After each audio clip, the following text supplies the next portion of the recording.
Varsity area. তার পাশে আমরা কাজ করতেছি, কিছুটা গাছ আছে মানে জঙ্গল টাইপের। এই পাশে মন্দিরের কাজ করতেছি।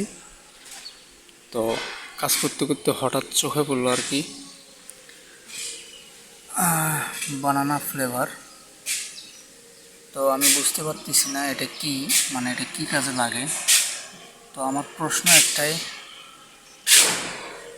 এই জঙ্গলের মাঝে এই প্যাকেটটা কি করে এখানে?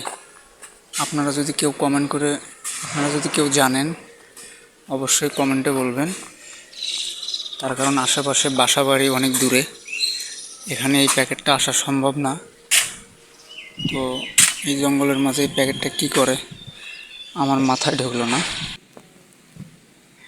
তো আপনারা অনেকেই জানেন এই ধরনের ভার্সিটি এরিয়াগুলো মানে বাউন্ডারিতে ঘেরা থাকে।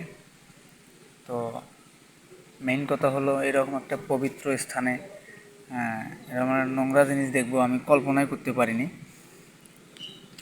আর এই জায়গায় আসি আমি বা কাজ করতেছি, আশেপাশের পরিবেশ দেখতেছি আর কি।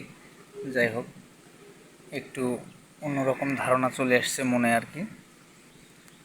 তো আমরা কাজ করতেছি এই পাশে মন্দিরে।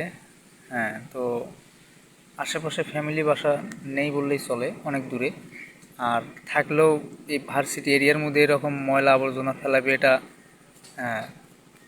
সম্ভব না। তো এই ধরনের একটা নোংরা জিনিস এই জায়গায় কি করে এলো, এটা মানে আমরা যারা যারা কাজ করতেছি আর কি সবাই গবেষণা করতেছি আর কাজ করতেছি। যাই হোক, আপনারা মনে কিছু নিয়েন না। যারা এই ধরনের কাজ করে নিঃসন্দেহে তারা বাকিটা আপনারা বুঝে নেন। যাই হোক, নিত্য নতুন ভিডিও পাওয়ার জন্য চ্যানেলটি সাবস্ক্রাইব করবেন। আমার কথাবার্তায় বা ভিডিওর মাঝে যদি কোনো ভুলভ্রান্তি হয় অবশ্যই ক্ষমার দৃষ্টিতে দেখবেন। আসসালামু আলাইকুম।